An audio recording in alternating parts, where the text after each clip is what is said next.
मैं आपसे रिक्वेस्ट कर रहा हूँ, गुजारिश कर रहा हूँ कि आप जनाब वकील साहब को कामयाब करिए। आपने देखा कि जब लॉकडाउन हुआ तो लॉकडाउन में अगर कोई पॉलिटिकल लीडर कहीं पर भी नज़र आ रहा था गरीबों की मदद करते हुए, लोग जो परेशान थे, जिनका बीमार थे, उनको अस्पताल पहुंचाने की कोशिश कर रहा था, जिसका इंतकाल हो गया उनके तदफीन का कोई इंतज़ाम अगर कर रहा था तो उसका नाम जनाब वकील था। ऐसे पूरे वक्त में लॉकडाउन में जनाब वकील साहब आपके दरमियान में थे और मजलिस इत्तेहादुल मुस्लिमीन भी सिर्फ 5 साल पहले असम्बली का इलेक्शन लड़कर दोबारा वानियम्बाड़ी को नहीं आई। अल्हम्दुलिल्लाह मैं कई मरतबा 5 साल में वानियम्बाड़ी को आया हूँ, आपके दरमियान में रहा हूँ और CAA का एक अजीमुशान जलसा यहाँ पर हुआ था जिसमें मुझे आने का मौका मिला। इसीलिए मैं आपसे अपील कर रहा हूँ कि अपने वोट का सही इस्तेमाल करिए और मुत्तहदा तौर पर जनाब वकील साहब को अपने वोट देकर कामयाब करिए। लोग मजलिस के ऊपर इल्ज़ाम लगा रहे हैं, लोग कैप्टन विजयकांत पर, TT दिनाकरन साहब पर इल्ज़ाम लगा रहे हैं कि हम लोग बी टीम है। मैं पूछना चाहना चाहता हूँ कि आप खुद बताइए, जो लोग हम पर बी टीम का इल्ज़ाम लगा रहे हैं, क्या जब अटल बिहारी वाजपेयी जब इस मुल्क के प्राइम मिनिस्टर थे तो क्या DMK अटल बिहारी वाजपेयी की BJP गवर्नमेंट को सपोर्ट नहीं कर रही थी? आज आप हम पर इल्ज़ाम लगा रहे हैं बी टीम का, तो बताइए आज वकील पर और मजलिस पर, कैप्टन विजयकांत पर, TT दिनाकरन साहब पर ये एलिगेशन लगाते हैं कि आप बी टीम है। मैं पूछना चाह रहा हूं DMK की लीडरशिप से, क्या ये बात सच नहीं है कि कांग्रेस पार्टी DMK अलायंस में है? क्या कांग्रेस पार्टी महाराष्ट्र में शिवसेना की तायीद नहीं कर रही है? क्या शिवसेना सेकुलर पार्टी है? क्या श्री कृष्णा कमीशन की रिपोर्ट में 93 के जो कम्युनल राइट्स मुंबई में हुए, कि जस्टिस श्री कृष्णा कमीशन की रिपोर्ट में नहीं लिखा गया कि शिवसेना के उस वक्त के लीडर बाल ठाकरे एक जनरल की तरह कम्युनल राइट्स को करवा रहे थे? आज कांग्रेस पार्टी महाराष्ट्र में शिवसेना की सपोर्ट करती है, तो क्या वो सेकुलरिज्म है या कम्युनलिज्म है? जो लोग मजलिस पर बी टीम का इल्जाम लगाते हैं, मैं DMK के लीडरशिप से पूछना चाहता हूं, जनाब स्टालिन साहब से, क्या ये बात सच नहीं है कि महाराष्ट्र की असेंबली में महाराष्ट्र के चीफ मिनिस्टर उद्धव ठाकरे ने खड़े होकर कहा था 1 महीना पहले कि हमको फख्र है कि हमने बाबरी मस्जिद को शहीद किया। I want to know from Mr. Stalin that Congress party is supporting in Maharashtra Shiv Sena. Is Shiv Sena secular or communal party? Congress party's support has ensured that Shiv Sena forms a government and have their chief minister, their first chief minister, the second chief minister over there. The chief minister Uddhav Thackeray stands up in the assembly and says that we are proud of our role in the demolition of Babri Masjid. Is this secularism? हम पर इल्जाम लगाने वाले जवाब दें कि जुलाई 2019 में जब अमित शाह और मोदी ने अनलॉफुल एक्टिविटीज प्रिवेंशन एक्ट का बिल लेकर आए, तो क्या कांग्रेस पार्टी ने मोदी की सपोर्ट नहीं की अनलॉफुल एक्टिविटीज प्रिवेंशन एक्ट के बिल में? क्या राज्यसभा में BJP का साथ नहीं दिया कांग्रेस पार्टी ने? क्या अनलॉफुल एक्टिविटीज प्रिवेंशन एक्ट के अमेंडमेंट में, तरमीम में कांग्रेस पार्टी ने जो साथ किया, जिसकी बिना पर आज दिल्ली में, महाराष्ट्र में कई लोग जेल में अपनी जिंदगी गुजार रहे हैं, नौजवान बच्चे जेल में हैं, ज़ईफ लोग जेल में हैं, और आज कांग्रेस पार्टी और DMK हम पर इल्जाम लगाती है बी टीम का। कभी आप अपने गिरेबान में झांक कर देखें कि कितनी गंदगी आपके गिरेबान में है। बजाय मजलिस पर उंगली उठाने के आप मेरे इन सवालात का जवाब दीजिए। तीसरी बात, मैं वानी अम्बाड़ी के अक़लियतों को, माइनॉरिटीज को बताना चाहता हूं कि इनके डीएमके पार्टी में जो माइनॉरिटीज है उनकी कोई इज्जत नहीं है, 2 पैसे की उनकी इज्जत नहीं है। मैं खुद उसका मैं देख चुका हूं। डीएमके पार्टी के minority president doctor Mastan Hyderabad को आए, स्टालिन का पैगाम लेकर मेरे पास आए और आकर कहा कि ओवैसी साहब, हमारे लीडर ये चाहते हैं कि डीएमके के माइनॉरिटी कन्वेंशन में आप शिरकत करें, आप हमारे लीडर के बाजू बैठे, हम आपसे अलायंस करेंगे। मैंने उनसे पूछा कि सर, मैं तो आपके पास नहीं गया, आप मेरे पास आए। तो बोले हाँ, हम आपके पास आए। मेरा उत्तर प्रदेश का प्रोग्राम था, इन्होंने कैंसिल करवाया और तमिलनाडु जब चेन्नई पहुंचे, अपने ही टीवी चैनल पर पूरा दिखाया और उसके 2 घंटे के बाद कह दिया कि मैं असदुद्दीन ओवैसी से मिला ही नहीं, ना कोई बातचीत हुई। डीएमके में जितनी माइनॉरिटी लीडरशिप है वो 0 है, उनमें कोई दमखम नहीं है, उनकी पार्टी में उनकी कोई इज्जत नहीं है।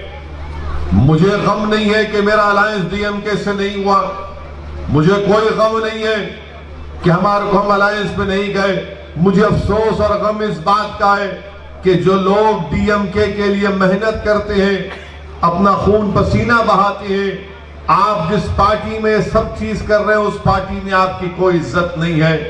मैं डॉक्टर मस्तान से कहना चाहता हूं, मस्तान साहब, मैं वानी अम्बाड़ी में खड़े होकर और तमिलनाडु के हर जलसे में ये बात बोलूंगा, आपको चैलेंज कर रहा हूं, मेरी एक एक बात में सच्चाई है, अगर नहीं है तो आप प्रेस कॉन्फ्रेंस लेकर बताओ। जब उनके माइनॉरिटी प्रेसिडेंट की कोई इज्जत वैल्यू नहीं है, किस बुनियाद पर आप वोट देंगे डीएमके को 6 अप्रैल के दिन?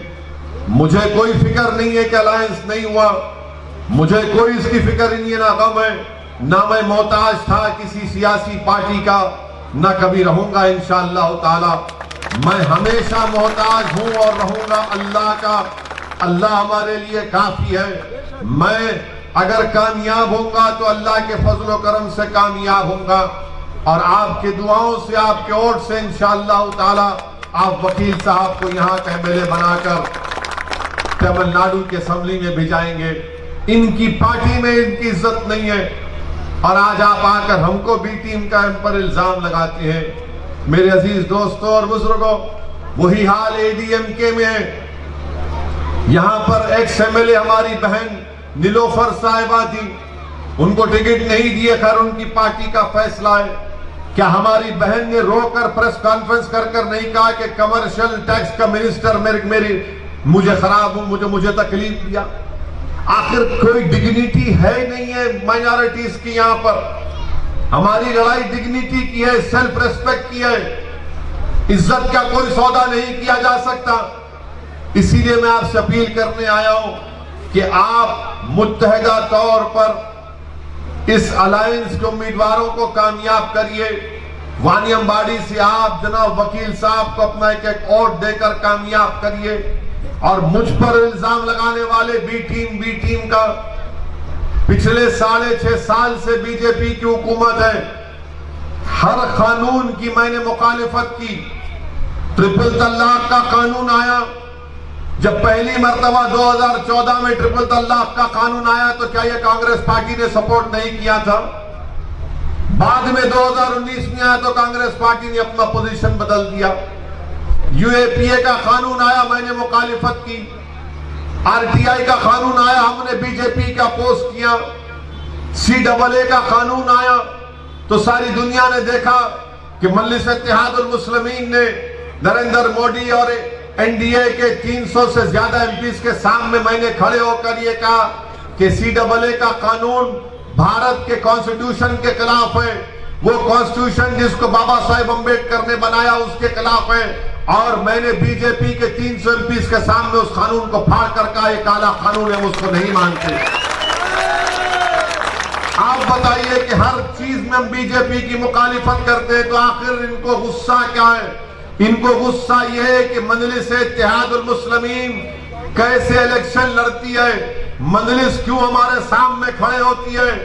ये चाहते हैं कि हम इलेक्शन ना लड़े, बल्कि मजलिस के खिलाफ इल्जाम लगाकर पैगाम आपको दे रहे हैं कि तुम कभी हमारे खिलाफ नहीं लड़ना, तुम्हारा काम हमारी गुलामी है, तुम्हारा काम यह है कि तुम अपनी आंखों को नीचे रखकर जैसा हुक्म दे तुम उस तरह से अपनी जिंदगी गुजारो।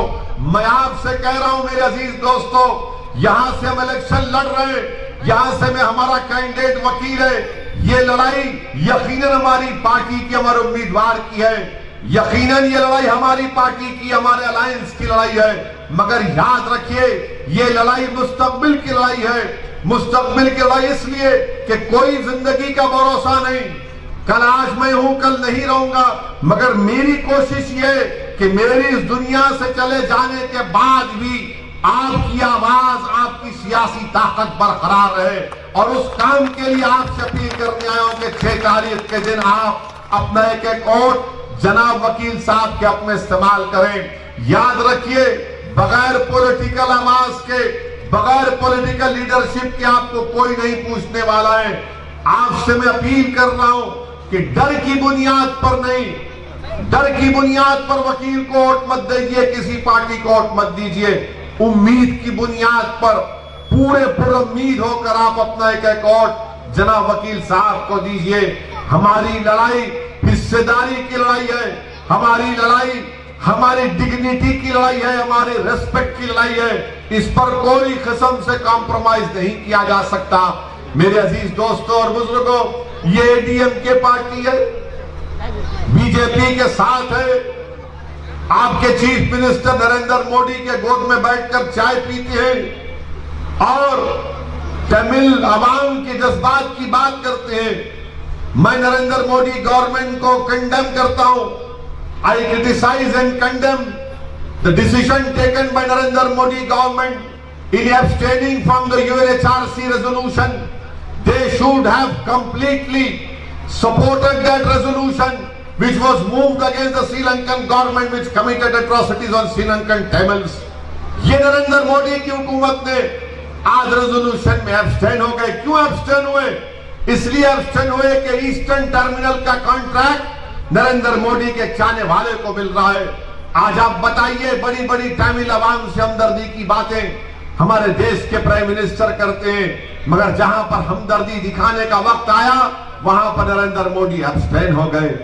मेरे अजीज दोस्तों और बुजुर्गों, हर महाज पर बीजेपी एडीएमके की गवर्नमेंट नाकाम साबित हो रही है। आप जब 6 तारीख को वोट डालने जाएंगे तो मेरी आपसे गुजारिश है कि अपने गैस के सिलेंडर को देखिए, उसकी कीमत कितनी बढ़ चुकी है। पेट्रोल 100 रुपये हो चुका है, डीजल करीब 90 रुपये हो चुका है, और नरेंद्र मोदी कह रहे हैं कि सबका साथ, सबका विकास, सबका विश्वास। कोई देश में कोई पॉलिसी नहीं है, महंगाई बढ़ते जा रही है, बीजेपी के पास कोई प्रोग्राम नहीं है।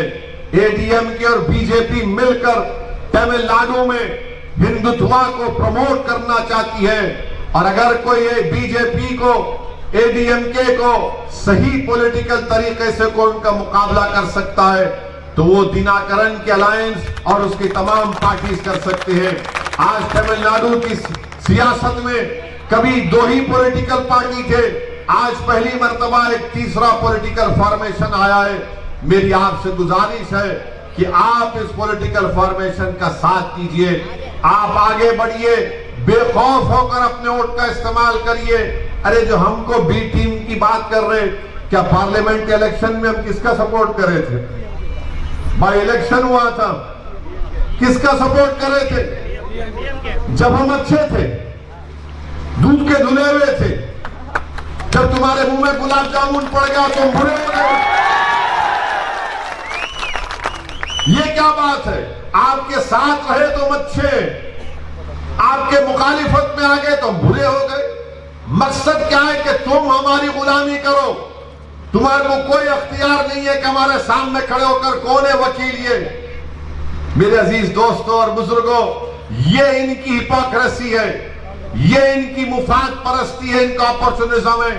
इसीलिए हम आपसे कह रहे हैं कि आपको अपनी पार्टी के कैंडिडेट को कामयाब करना है।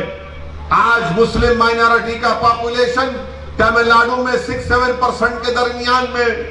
मेरे सवाल का जवाब दो डीएमके वालों, क्या बात है कि 6-7% पॉपुलेशन है और 11% जेलों में मुस्लिम माइनॉरिटी का जिम्मेदार कौन है? 11% है।